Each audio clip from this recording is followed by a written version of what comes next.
Good morning students. आज जो हमारा जो टॉपिक है वो है फ्रांसीसी क्रांति, जिसका पार्ट चौथा है। ये पार्ट 4 में करवा रहा हूँ, जिसमें हम आज जो पढ़ेंगे वो है क्या महिलाओं के लिए भी क्रांति हुई थी। इससे पहले हमने क्रांति पढ़ ली थी, क्रांति कब हुई, कैसे हुई, किस तरीके से हुई थी, ठीक है ना, घटनाएं हमने पढ़ ली थी। अब जो हम पढ़ेंगे इसमें महिलाओं का क्या योगदान रहा है, ठीक है ना, वो हम देख लेंगे। लेकिन महिलाओं के लिए भी क्रांति हुई, सवाल है आपके लिए। तो देखिए क्या था। महिलाएं जो थी शुरू से ही फ्रांसीसी समाज में परिवर्तन लाने वाली गतिविधियों में सक्रिय रूप से शामिल थी। यानी मैंने जो पिछला भाग पढ़ाया था उस भाग में मैंने आपको बताया था कि जब सभी के सब लोग जो थे, पुरुष जो थे, वो युद्ध करने के लिए निकल गए थे, क्रांति पे चले गए थे, उस समय जो था घर से बाहर निकल के महिलाओं ने क्या किया था कि कारखानों में इधर उधर काम करना शुरू किया था। यानी जितनी भी आर्थिक गतिविधियां थी उस समय, कमाई जीविका करना, वो सब महिलाओं ने शुरू कर लिया था। यानी ये भी फ्रांसीसी समाज में क्या चाहते थे, परिवर्तन चाहते थे।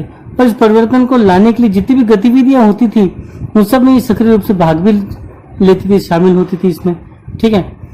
और ये शामिल क्यों होती थी इसमें, क्योंकि उन्हें ये उम्मीद भी थी कि उन्हें जो क्रांतिकारी जो सरकार बनेगी वो उनका जीवन स्तर क्या करेगी, सुधारने के लिए कदम उठाएगी, ठीक है ना। ऐसा इन्होंने इसलिए किया, सक्रिय रूप से भाग इसीलिए लिया था क्योंकि इनका ये भी एक विश्वास था, ठीक है ना, कि जो क्रांतिकारी जो सरकार होगी वो क्या करेगी, हमारी स्थिति को सुधारने के लिए प्रयत्न करेगी। इसी उम्मीद में इन्होंने क्या किया था, क्रांति में हिस्सा अपना लिया था, ठीक है। अब देखिए आगे बढ़ते हैं तो हम ये देखें कि उस समय जो थी महिला, जो तीसरे स्टेट की जो महिलाएं थी, कि प्रथम 2 स्टेट्स की महिलाओं को तो इतने अधिकार इतने थे, उनको सारे काम करने के लिए, मतलब उनको सारी चीजें वो कर सकते थे, उनको कोई किसी प्रकार की कोई भी बंदिश ही नहीं थी। लेकिन क्योंकि तीसरे स्टेट्स की जो महिलाएं थी, इन्हें जीविका निर्वाह करने के लिए, जीविका यानी कमाई के लिए, ठीक है ना, जीविका निर्वाह करने के लिए क्या करना पड़ता था, काम करना पड़ता था, ठीक है ना, यानी पैसा कमाना। जीविका निर्वाह का मतलब क्या होता है, पैसा कमाना, ठीक है ना। तो पैसा कमाने के लिए काम करना पड़ेगा। काम भी कैसे करेंगी, फल बेचेंगी, यानी फल सब्जियां बेचेंगी, सिलाई बुनाई करेंगी, जो अमीर लोगों के घरों में बर्तन मांजने का काम करेगी या घर की सफाई का काम करेगी। ऐसे कुछ कार्य इनको करना पड़ता था, ठीक है। और ये सब यूं करते थे, केवल पैसा कमाने के लिए करते थे। अब उनके पास क्या था, यानी कि ये स्थिति उनकी बता रहे हैं कि उनके पास पढ़ने लिखने और व्यवसायिक प्रशिक्षण के मौके नहीं मिलते थे। यानी जितने मौके पढ़ने लिखने के, व्यवसायिक प्रशिक्षण के पहले 2 स्टेट्स को मिलते थे वो इन्हें नहीं मिलते थे, ठीक है। अब क्या होता था कि केवल जो तीसरे स्टेट्स की जो धनी परिवार की लड़कियां, यानी कि जो पढ़ने लिखने और व्यवसायिक प्रशिक्षण का मौका किसको मिलेगा, तो वो केवल कुलीन, जो कुलीन वर्ग, यानी जो दूसरे स्टेट्स की जो महिलाएं हैं, और तीसरे स्टेट्स में भी वही महिलाएं जिनके परिवार धनी है, यानी धनी परिवार की जो लड़कियां होंगी और कुलीन परिवारों की जो लड़कियां होंगी वही पढ़ लिख पाती थी। इन लोगों को पढ़ने का अधिकार था, ठीक है। पढ़ने के बाद में क्या होगा कि पढ़ लिख लिया, पढ़ाई होगी कंप्लीट, उसके बाद में उनकी शादी कर ली जाती थी, ठीक है ना। अब जो मजदूरी ये करते थे, जो कार्य करते थे, उस कार्य के बदले में जो इनको मजदूरी मिल रही है वो पुरुषों की तुलना में कम है, ठीक है ना। यदि पुरुषों को मान लीजिए, पुरुषों को 500 रुपये मिलता है, ठीक है ना, किसको मिल रहा है, पुरुषों को। तो महिलाओं को 300 रुपये ही दिए जाते थे, ठीक है ना। ये मजदूरी होती थी उनकी, और वास्तविकता आज भी यही है, भारत के अंदर यही समस्या अभी भी चल रही है, ठीक है ना। चलिए अब देखिए, ये सब महिलाओं की समस्या हुई, तो महिलाओं की जो समस्या थी उनको सुधारने के लिए महिलाओं ने क्या किया, इनके क्या क्या प्रयास इन्होंने, क्या क्या कार्य महिलाओं ने किए। तो पहली जो चीज महिलाओं ने जो की है वो उन्होंने अपने हितों की हिमायत करने, अपने हितों की हिमायत यानी अपने हितों की रक्षा करने, हित या जो उनके हित तो समझ गए ना आप, ठीक है ना। तो महिलाओं ने अपने हितों की रक्षा या हिमायत करने और उन पर चर्चा करने के लिए, यानी उनकी क्या क्या समस्या है और उनके क्या क्या हित है, उन हित को साधने के लिए, उनको कैसे हम पाए, चर्चा करने के लिए उन्होंने क्या किया, खुद के राजनीतिक क्लब शुरू कर दिए थे, ठीक है ना। जिसे फ्रांसीसी क्रांति हुई थी उसमें जैकोबिन क्लब वगैरह खुल गए थे, वैसे ही ऐसे ही क्लब जो थे इन्होंने अपने, महिलाओं ने अपने खुद की शुरू किए, जिसमें ये अपने हितों की बातें करते थे और उन पर चर्चा करते थे आपस में, ठीक है। और इसी के लिए इन्होंने अखबार भी निकालने शुरू कर दिए, ठीक है, ताकि और भी जो महिलाएं जो कि इनके सदस्य नहीं है उनको भी कुछ समझाया जा सके। ठीक है, अब देखिए फ्रांस के जो विभिन्न जो नगर थे उनमें महिलाओं के लगभग 60 क्लब बन गए थे। ठीक है ना, कितने क्लब बन गए थे? 60 क्लब। किसके बने थे? महिलाओं के। कहाँ बनाए गए? तो फ्रांस में बनाए गए थे। ठीक है, अब इसमें दिया गया है कि the society of revolutionary and Republican women, ये एक क्लब है जो कि उस समय सबसे मशहूर क्लब था। ठीक है ना, मशहूर का मतलब होता है ना फेमस क्लब था ये उसमें। ठीक है, अब उनकी प्रमुख जो मांग थी, महिलाओं की जो प्रमुख मांग थी वो ये थी कि महिलाओं को भी पुरुषों के समान राजनीतिक अधिकार मिल जाने चाहिए। जो पॉलिटिकल राइट्स की हम बात करते हैं वो महिलाओं को भी पुरुषों के समान मिलने चाहिए। जैसे मत देने का अधिकार होना चाहिए। ठीक है ना, जिसे मताधिकार कहते हैं, ये भी मिलना चाहिए। सम्मान मजदूरी का अधिकार, सम्मान स्वतंत्रता का अधिकार। ठीक है ना, ये सब अधिकार भी ये मांग रही थी। उनकी प्रमुख मांग यही थी कि हमें भी उनकी जैसे क्या मिल जाए, सब अधिकार मिल जाए। अब क्या हुआ कि 1791 में यानी 1791 में जो संविधान बना, उस संविधान में महिलाओं को निष्क्रिय नागरिक का दर्जा दिया गया। किसका दर्जा दिया गया? निष्क्रिय। निष्क्रिय का मतलब होता है कि इनएक्टिव। ठीक है ना, यानी इन्हें मत देने का अधिकार नहीं दिया गया था। ठीक है ना, मत देने का अधिकार इनको नहीं दिया गया। अब मत देने का अधिकार नहीं दिया तो महिलाएं क्या होंगी? नाराज होंगी, बिल्कुल होंगी।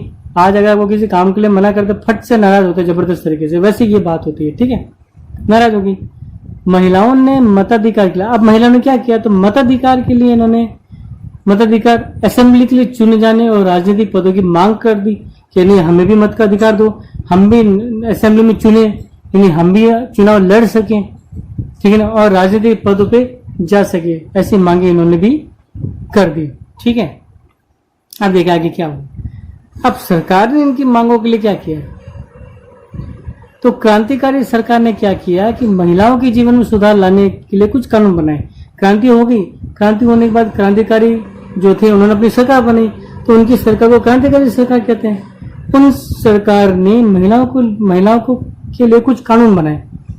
जैसे इन्होंने बनाया कि भाई सरकारी विद्यालय खोले, सरकारी विद्यालय में खोल दिए। इनको कहा कि इसमें सभी लड़कियों के लिए शिक्षा यानी स्कूली शिक्षा अनिवार्य कर दी इन्होंने। ठीक है, फिर ये भी एक कानून बना दिया गया कि जो पिता है उनकी मर्जी के खिलाफ, यानी किसकी मर्जी के खिलाफ? लड़कियों की मर्जी के खिलाफ शादी के लिए उन्हें बाध्य नहीं कर सकते। यानी पिता ये नहीं कह सकते तुझे इसी शादी करनी ही है, ऐसे कोई जोर जबरदस्ती उनके साथ नहीं की जा सकती है। ठीक है, शादी को स्वैच्छिक अनुबंध माना गया। स्वैच्छिक का मतलब होता है स्व इच्छा से, अपनी खुद की इच्छा से। ठीक है ना, ऐसा क्या माना गया है? एक अनुबंध माना गया है। ठीक है, अनुबंध यानी कॉन्ट्रैक्ट माना गया, यानी जो शादी होती है वो एक तरीके का कॉन्ट्रैक्ट है और ये अपनी मर्जी से ही किया जा सकता है। ठीक है, तो ऐसा अनुबंध माना गया। नागरिक कानूनों, ये नागरिकों के कुछ जो कानून होते हैं, ऐसी कानूनों के जो तहत उनका पंजीकरण भी किया जाने लगा। यानी जो शादियां होती थी उनको क्या करते थे? उनका पंजीकरण किया जाता था। ठीक, अब तलाक को कानूनी रूप दिया गया। तो तलाक होगा, अब शादी होगी, हो सकता है झगड़ा भी हो जाए तो हो सकता है कि भाई वो लड़की कहे कि नहीं भाई मुझे तो रहना ही नहीं है, तो या लड़का भी कहे, तो आपस में मेल मिलाप ना हो, तो उसके लिए जो तलाक की जो प्रक्रिया है उसको भी कानूनी रूप दिया गया। ठीक है ना, तो इसमें तलाक कौन ले सकता है? तो मर्द भी इसके लिए अप्लाई कर सकता है और औरत भी इसके लिए अप्लाई कर सकती है। दोनों को ही अर्जी देने का क्या दिया गया? अधिकार दिया गया है।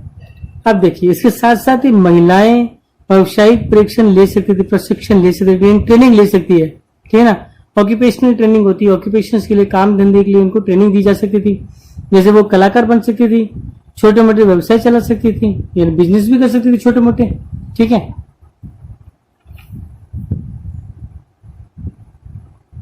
अब देखिए इन सब के बावजूद क्या था, यानी इन सब के भी अलावा भी क्या हुआ कि राजनीतिक अधिकारों के लिए महिलाओं को संघर्ष जारी रहा।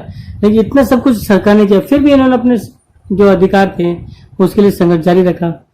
अब आतंक का जो राज था उसके दौरान जो सरकार ने महिलाओं के क्लबों को बंद कर दिया था। ठीक है ना, क्या किया? इनके क्लबों को बंद किया गया और उनकी जो राजनीतिक गतिविधियां थी उन पर प्रतिबंध लगा दिया गया। ठीक है, यानी जो इनकी जो राजनीतिक गतिविधियां, जो भी पॉलिटिकल मूवमेंट होगा इनका, है ना, यानी जो भी अपने मत के अधिकार के लिए या असेंबली के लिए चुने जाने के लिए, राजनीतिक पदों के लिए जो भी मांगे थी, ऐसी सारी मांगों के लिए जो भी ये प्रयास कर रहे थे, उन सब प्रयासों को उन्होंने बंद कर दिया, प्रतिबंध लगा दिया। ऐसे इन्होंने एक कानून बनाया। ठीक है, अब क्या था कि कई जानी मानी महिलाएं जो थी, यानी इनमें इनके जो नेतृत्व करने वाली जो महिलाएं जो थी, जो बहुत पहचानने वाली थी, जिनको बाकी महिलाएं मानती थी, ऐसी महिलाओं को, यानी इनके जो लीडर थे, है ना, इनके जो नेता थे, इन नेताओं को गिरफ्तार किया गया और उनको फांसी पर भी चढ़ा दिया गया था। ठीक है ना, क्योंकि यही इनको उकसा रहे थे इस काम के लिए। ठीक है, अब देखिए, अब संघर्ष का अंत हुआ कैसे। तो मताधिकार और समान वेतन के लिए महिलाओं का आंदोलन जो था, अगली सदी में भी अनेक देशों में चलता रहा। ठीक है ना, तो ये दूसरे देशों में भी ये इनका देखा देखी चलता रहा कि दूसरे देशों की महिलाओं ने भी सोचा कि भाई जब ये कर सकती हैं तो हमें क्यों नहीं करने का अधिकार मिल रहा, हम भी करेंगे। तो इन्होंने भी देखा देखी क्या किया कि ऐसा मूवमेंट, आंदोलन जो है उन्होंने शुरू किया। ठीक है, अब देखें, मताधिकार का जो संघर्ष था वो 19वीं सदी के अंत तक और 20वीं सदी के प्रारंभ तक, ठीक है ना, प्रारंभ तक जो था अंतर्राष्ट्रीय मताधिकार आंदोलन के जरिए जारी रहा। ठीक है, फिर क्रांतिकारी आंदोलन के दौरान, यानी जब क्रांतिकारी आंदोलन चल रहे तो उसी समय क्या था, फ्रांसीसी जो महिलाएं थी उनकी राजनीतिक सरगर्मियों को प्रेरक स्मृति के रूप में जिंदा रखा गया। ठीक है ना, यानी जो भी उन्होंने राजनीतिक जो भी कार्य करे थे उनको जिंदा रखा गया। जिंदा रखने का मतलब है कि उनकी कार्य को जारी रखा गया। ठीक है, और इसी तरीके से क्या हुआ, इसी वजह से क्या हुआ, इनके इसी संघर्ष से सन 1946 में, कब, 1946 में फ्रांस की महिलाओं ने मताधिकार हासिल कर लिया था। ठीक है ना, ये इतने लंबे समय तक, कई सालों तक चलता रहा, तब जाके 1946 में महिलाओं को भी मताधिकार का अधिकार दिया गया। ठीक है, अब एक नया जो टॉपिक है इसमें वह दास प्रथा का अंत। यानी दास प्रथा क्या होती है, दास का मतलब होता है नौकर बना लेना, यानी किसी व्यक्ति को जो है अपने यहाँ पे खरीद के ले आना, उसको अपने यहाँ पे काम करवाना, उसके बदले में उसको पैसा वैसा कुछ नहीं देना, खाना वाना देना जो है, क्योंकि दास प्रथा होती है, अपने जमीन पे काम करवाया। ठीक है ना, अब ऐसी दास प्रथा जो थी फ्रांस में चल रही थी, तो फ्रांसीसी जो उपनिवेश थे, तो यानी फ्रांस के जिन जिन देशों में जिन जिन जगह पे अपने कब्जे थे, राजनीतिक कब्जे जो थे, वहां पे दास प्रथा का उन्मूलन जैकोबिन शासन के जो क्रांतिकारी सामाजिक सुधार से एक था। ठीक है ना, जैकोबिन सरकार ने क्या किया था कि फ्रांसीसी उपनिवेश में जहां भी दास प्रथा चल रही थी उसका उन्मूलन किया। उन्मूलन का मतलब उसका अंत किया। ठीक है ना, तो सुधार किया इसने ऐसा। तो ये जो इसने, इसकी जो क्रांतिकारी जो सामाजिक सुधार जो इसने किए थे, उसमें से ये भी एक था दास प्रथा का उन्मूलन। किसके? जैकोबिन का। ठीक है, अब होता क्या है कि जो कैरिबियाई उपनिवेश है, कैरिबियाई जो होता है, जैसे वेस्ट इंडीज जिसको हम कहते हैं ना, तो वेस्ट इंडीज कोई एक देश के रूप में नहीं है, ये एक क्या बोलते हैं उसको, द्वीपों के रूप में बटे हुए, सब द्वीपों को मिलाकर वेस्ट इंडीज कहा जाता है। तो इन द्वीपों के अंदर जो कैरिबियाई द्वीप होता है, ठीक है ना, दूसरे छोटे मोटे बहुत सारे द्वीप होते हैं इसके अंदर। ठीक है, तो जो कैरिबियाई जो उपनिवेश थे, यानी इनकी वेस्ट इंडीज के ऊपर भी इनका कब्जा था, उसमें मार्टिनिक, गोडेलेप और सेंट डोमिंगो, ये सब जो है वो एक उनके द्वीप हैं। इन द्वीपों में तंबाकू की, नील की, चीनी की, तो इनमें क्या तंबाकू, नील, चीनी और कॉफी जैसी वस्तुओं की महत्वपूर्ण आपूर्ति करता थे ये। ठीक है ना, द्वीप सारे सारे यूरोपीय देश के जो लोग थे दूसरे देश में काम नहीं करना चाहते थे। ठीक है ना, तो जब दूसरे देशों में काम नहीं करेंगे, भाई यहाँ पे इन देशों के अंदर इतनी सारी चीजें हो रही हैं, यहाँ पे काम करेंगे तभी तो ये नील, तंबाकू, चीनी वगैरह होगी, तो ये काम करना चाहते नहीं थे। ठीक है ना, तो ये काम करना नहीं चाहते थे, तो क्या होगा कि बागानों में श्रम की कमी हो जाएगी। ठीक है, इसी कमी को यूरोप, अफ्रीका और अमेरिका के बीच त्रिकोणीय दास व्यापार द्वारा पूरा किया गया। ठीक है ना, 3 कोनों में। ठीक है, जैसे ये छोटा सा बना देता हूं मैं आपके लिए समझाने के लिए। ये अफ्रीका हो गया, ठीक है ना, ये साउथ अमेरिका, ये इस तरीके से, ठीक है ना, अफ्रीका हो गया, साउथ अमेरिका, और यहाँ पे जो पड़ता है यूरोप। ठीक है ना, ये इस तरीके से। ठीक है, अफ्रीका, अमेरिका और यूरोप एक ट्रायंगुलर जो है इस तरीके से क्या बन गया, त्रिकोणीय दास व्यापार पूरा करता था। इन तीनों महाद्वीपों के बीच जो व्यापार होता, दासों का जो व्यापार होता था, उन दासों के व्यापार से ही श्रम की कमी को पूरा किया जाता था। ठीक है, अब देखें, दास व्यापार 17वीं शताब्दी में शुरू हुआ था। ठीक है ना, 17वीं शताब्दी में शुरू हुआ था, इसका मतलब 1600 में कहीं शुरू हुआ। ये शताब्दी एक आगे चलती है।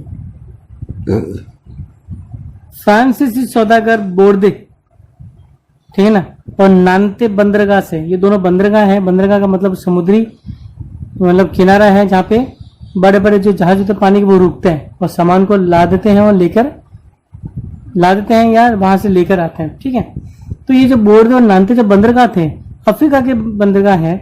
इन्हीं बंदरगाहों से अपने जहाज वहां पे ले जाते थे। वहां से जो स्थानीय जो सरदार थे वो दास बेचते थे, तो ये लोग उनसे दास खरीद लेते थे। ठीक है ना, अब इन दासों को खरीद के क्या करेंगे ये, तो देखें इनको। अब दासों को खरीदा, ठीक है ना, दासों को खरीद के क्या दागेंगे, दाग अगर मतलब उनमें निशान लगाएंगे, अपनी सील लगाएंगे कि भाई ये हमारे हैं। ठीक है, और हथकड़ियों में बांध देंगे इनको, फिर जहाजों में भरेंगे, ठूस के भर देंगे। भरने के बाद अटलांटिक महासागर, ठीक है ना, यहाँ पे अटलांटिक महासागर पड़ता है, ये पूरा अटलांटिक महासागर का है, और यहाँ पे कैरेबियन द्वीप पड़ते हैं सारे। तो अटलांटिक महासागर जो है, इसके पार में जो कैरेबियन देश है, ठीक है ना, वहां पे उनको भेज देंगे। समुद्री यात्रा होगी 3 महीने की, उस 3 महीने की समुद्री यात्रा में इनको भेज दिया जाता है। ठीक है, अब भेजने के बाद क्या होगा वहां पे, तो यहाँ पे इनको क्या करेंगे, जब ये वहां पहुंचेंगे तो बागान के जो मालिक होंगे वहां पे, जो उनको काम करवाएंगे, उनको ये बेचेंगे। ठीक है ना, बेचने के बाद यानी फ्रांसीसी सौदागर ने अफ्रीका से खरीदा, अफ्रीका से खरीदने के बाद इसको वहां पे कैरेबियन द्वीप लेके गए, वहां पे जो सौदागर होंगे वो उनको खरीद लेंगे, तो ये पैसा कमा रहे हैं, तो वहां पे इनको बेचेंगे। तो यूरोपीय बाजार में क्या होगा, जो चीनी है, कॉफी है, जो नील की जो बढ़ती मांग है, उसको दास श्रम के बल पर ही पूरा करेंगे। ठीक है ना, अब ये फ्रांस के जो लोग हैं, उन्होंने कैरेबियन आइलैंड को अपना उपनिवेश बना रखा था। वहां पे इन सब फसलों की खेती होती थी, पर इनकी मांग यूरोप में ज्यादा होती थी, लेकिन वहां पे काम करने के लिए यूरोपीय जाते नहीं थे, इसलिए अफ्रीका से लोगों को खरीद कर कैरेबियन द्वीप भेजा जाता था। वहां पे फ्रांसीसी जो लोग होते थे, जिनके अपने बागान है, उन बागानों में ये लोग उनसे काम करवाते थे। ठीक है ना, और इसी वजह से, और ये सब कैसे पूरा हुआ, ये सब दास श्रम के बल पर ही हुआ।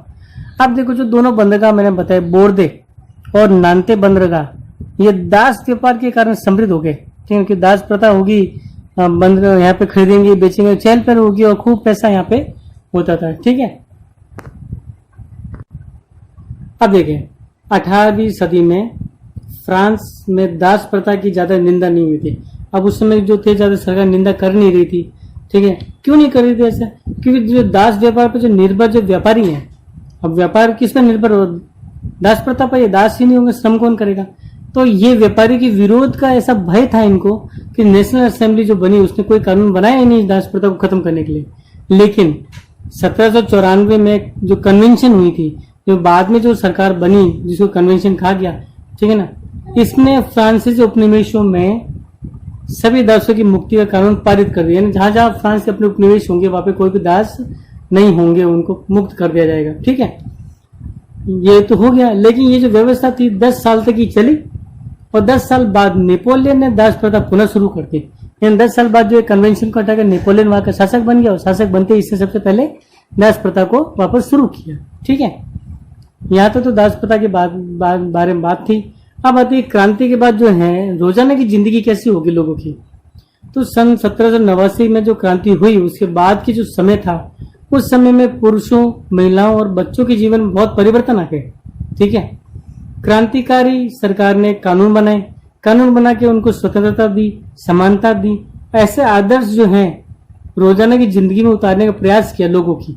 ठीक है, सबसे जो महत्वपूर्ण कानून जो था, वो था सेंसरशिप की समाप्ति।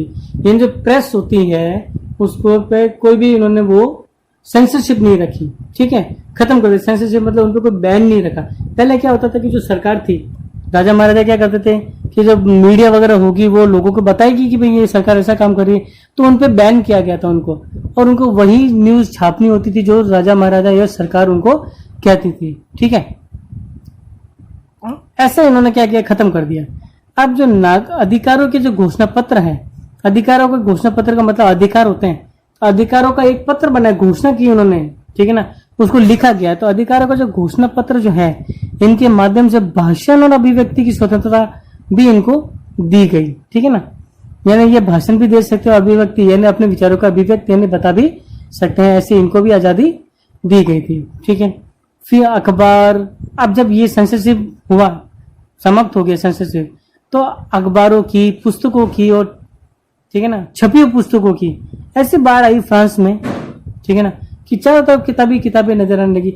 अब इन किताबों के अंदर क्या होगा, अखबारों में क्या होगा कि उस फ्रांस में जो घटित घटनाएं हो रही हैं और जो भी फ्रांस में परिवर्तन हो रहे हैं उनका ब्यौरा होता है, ठीक है ना, उनके बारे में उसमें दिया जाता है। भाई आज यहाँ पे हुआ, जैसे हम जब अखबार पढ़ते तो हम नहीं देखते कि आज क्या क्या घटनाएं घट रही है, ये सब चीजें हम उसमें देखते हैं।